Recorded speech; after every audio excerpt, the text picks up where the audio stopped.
죽음을 맞이하게 되어 있습니다. 살아있다는 것은 언젠가 죽게 되어 있다는 것이죠. 죽음이 언제 어떻게 일어날지 알 수 없지만은 죽음은 가까이 있고 또 언제나 일어날 수 있는 것이죠. 죽음 앞에서 인간은 무력해지고 아무것도 할 수 없어집니다. 할 수 있는 것이라고는 그저 죽음을 받아들이는 것일 뿐입니다. 그럼에도 인간은 끊임없이 죽음에 저항해 왔었습니다. 2000년 전 중국의 진시황은 영원한 젊음을 주는 불로초를 찾아서 수많은 신하들을 세상 구석구석으로 보내게 되었습니다. 물론 끝내 불로초를 찾지는 못했습니다. 지금도 세계적인 기업들은 늙지 않는 약, 좀 노화되지 않는 약을 개발하려고 엄청난 투자를 하고 있죠. 데이빗 싱클레어라는 하버드 의대 교수는 노화는 질병이고 질병은 고칠 수 있다라고 말하기도 합니다. 실제로 노화를 고치려고 많은 노력을 해왔고 어느 정도 성과를 거두고 있다고 얘기하죠. 노화를 고칠 수 있다라면 곧 죽음의 문제를 극복할 수 있다는 말이기도 합니다. 실제로 이 죽음의 문제를 기술적으로 해결할 수 있다고 여기며 연구를 하고 있습니다. 우리 유명한 구글의 자회사인 캘리코는 바로 죽음의 문제를 해결하려고 세운 회사이기도 하죠. 이렇게까지 죽음을 극복하려고 하는 이유는 죽음이 두렵기 때문이고, 죽음이 두려운 이유는 죽음은 사라져 없어지게 한다는 것이기 때문입니다. 죽은 자는 더 이상 만날 수 없습니다. 이런 두려움을 우리는 부모나 형제의 죽음을 통해서 경험하기도 하죠. 어제까지 손을 잡고 대화를 하고 함께 했던 일을 더 이상 볼 수 없다는 것은 극복할 수 없는 슬픔이기도 합니다. 우리 인류는 죽음이란 무엇인가, 즉 죽음을 규명해 보려고 노력을 해왔었지만은 그 누구도, 과학자도 철학자도 그리고 의사도 이 죽음에 대한 정확한 답을 내릴 수가 없었습니다. 죽어보지 않고 죽음에 대해서 말할 수는 없기 때문입니다. 그러나 죽은 자는 말이 없는 것이죠. 한 번씩 아이들이 죽음에 대해서 질문할 때가 있습니다. 죽으면 어디로 가죠? 죽을 때 아픈가요? 죽고 난 다음에는 어떻게 되는 거죠? 그러나 이에 대해서 할 수 있는 말은 나도 모른다 라는 말일 것입니다.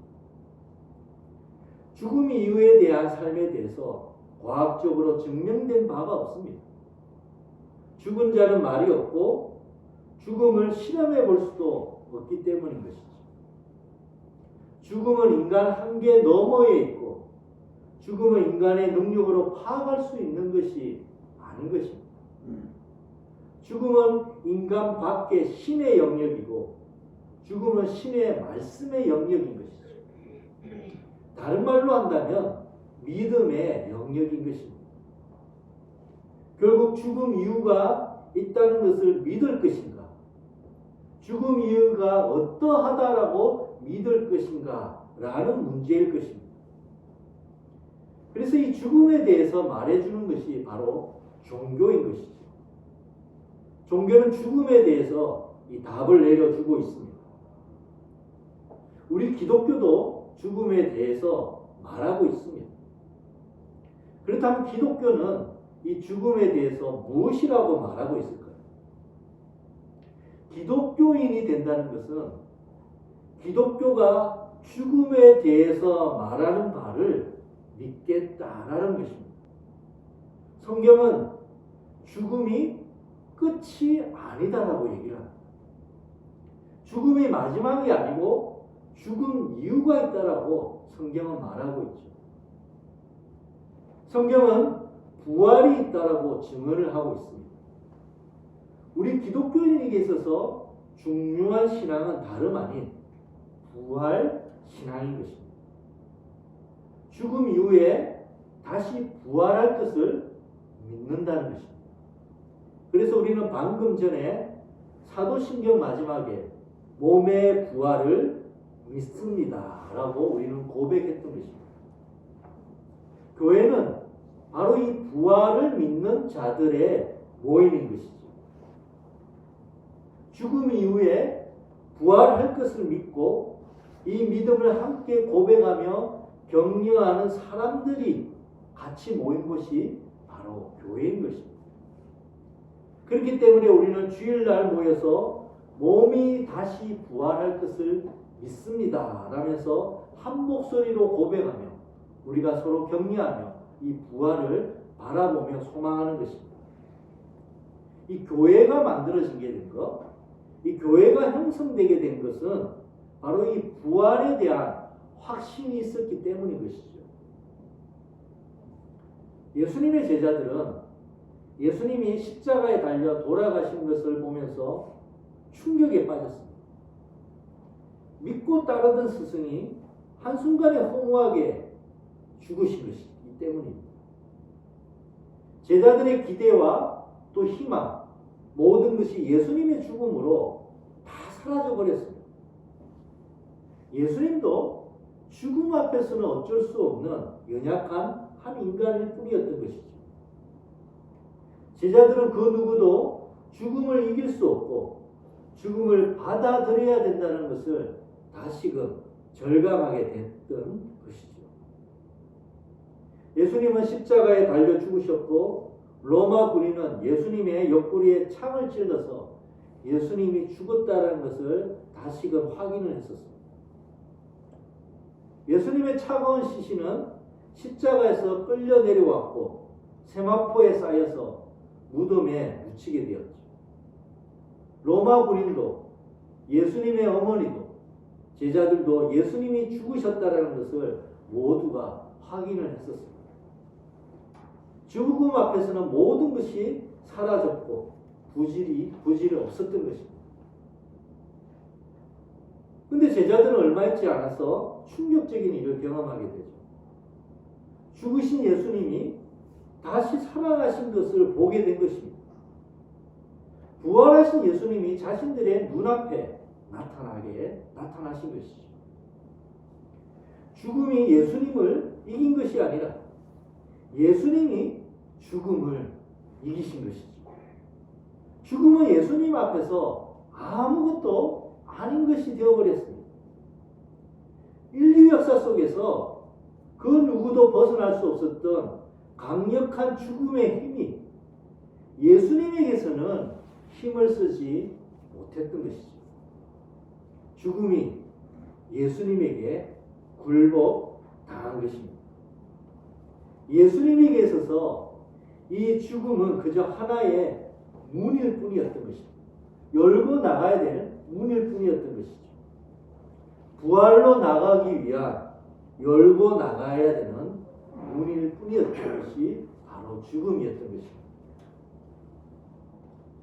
사람들은 죽음은 마지막이고 끝이라고 여깁니다. 지금껏 모든 인류는 죽음에서 멈췄고 끝이 났었습니다.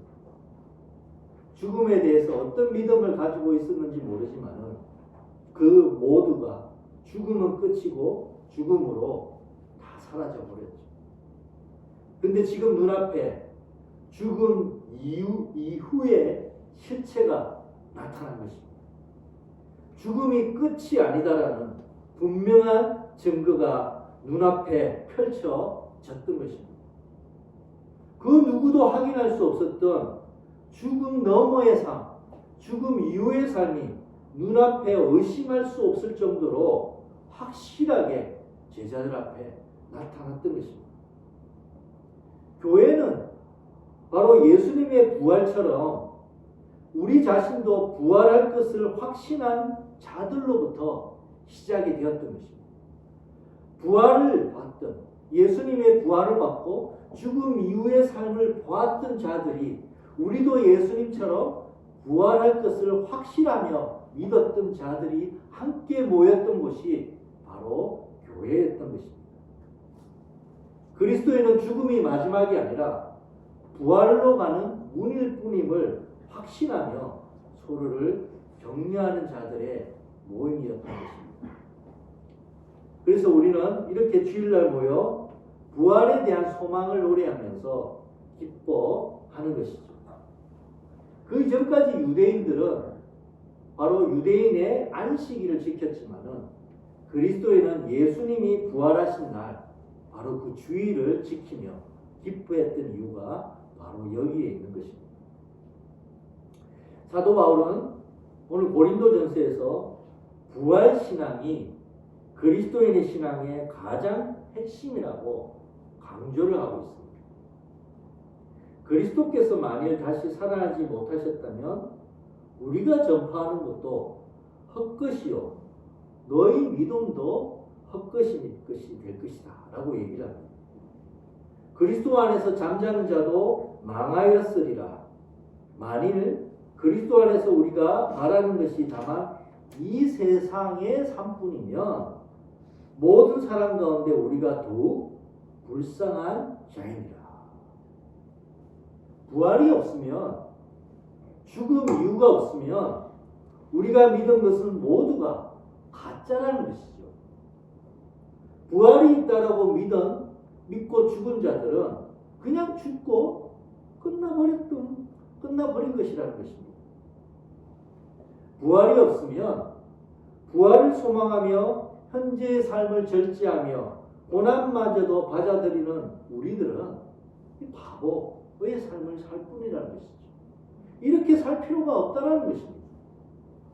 죽음으로 끝나버리는 것이라면 욕망대로 하고 싶은 대로 마음껏 사는 것이 좋은 것이라는 것이죠. 그러나 우리 그리스도인들은 예수님의 부활을 보았기 때문에 죽음 이후의 삶, 부활이 분명히 있다는 것을 확신하고 있습니다. 예수님의 죽음 이후의 삶이 있음을 보여주신 첫 번째 열매가 되셨기 때문입니다. 그리스도께서 죽은 자 가운데서 다시 살아나사 잠자는 자들의 첫 열매가 되셨다는 것. 바로 예수님을 통해서 죽음 이후에 부활이 있다는 것을 분명히 보았고 그분의 부활처럼 우리도 부활할 것을 믿는다는 것입니다. 예수님은 죽음을 이기셨고 부활의 삶을 여셨습니다. 예수님 이전까지는 죽음은 인간 삶에 있어서 담이었습니다. 벽이었죠. 넘어갈 수 없는 담이 바로 우리 인간에게 죽음이었습니다. 인류는 그 담에 막혀서 삶을 마무리할 수밖에 없었던 것입니다. 근데 예수님이 그 죽음의 담에 부활로 가는 문을 여신 것이죠. 이제 예수님을 따라서 누구든지 그 문을 열고 부활로 나아갈 수 있게 된 것입니다. 예수님이 주신 부활의 삶에 이제 참여할 수 있게 된 것이라는 것이죠. 죽음은 더 이상 마지막 끝이 아니라 새 생명 부활로 가는 문이 된 것입니다. 두려움과 공포의 대상이었던 죽음, 도무지 인간의 힘으로 피할 수 없었던 절대적 힘을 가지고 있던 죽음은 한갓 열고 나가는 문, 새 생명으로 가는 기쁨의 통로가 된 것이죠. 죽음을 무력화시키고 부활로 가는 문을 만들어 버리신 분이 바로 우리의 예수님이신 것입니다. 우리가 장례식을 가보면 현격한 차이를 느낄 때가 있습니다. 우리 그리스도인의 장례식은 분명한 차이가 있습니다. 죽음으로 인한 이별은 슬픈 것이지만은 그 슬픔이 영영 이별의 괴로움은 아닌 것이죠. 영원한 이별이 아닌 잠시 떨어짐 뿐일 것인 것입니다.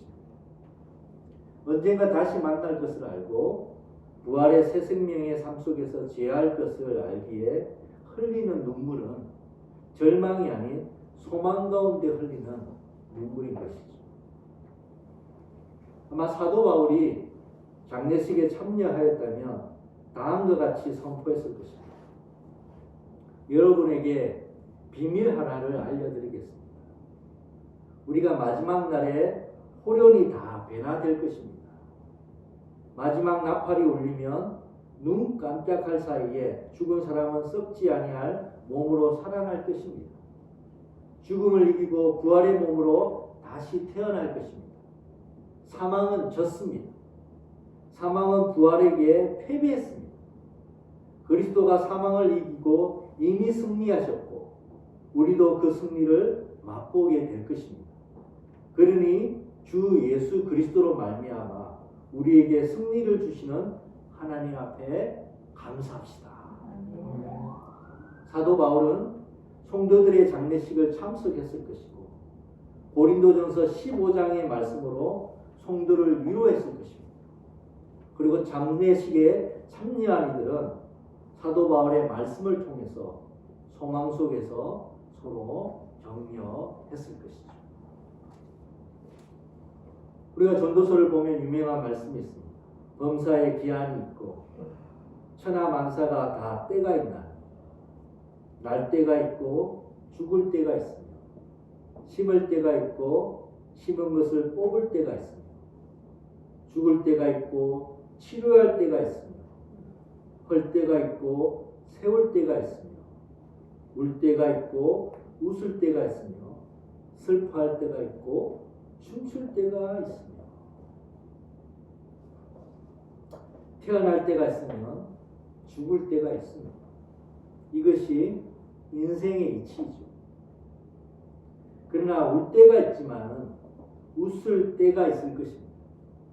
슬퍼할 때가 있지만 춤출 때가 있을 것입니다. 이것은 인생의 이치와 다른 하나님의 이치입니다.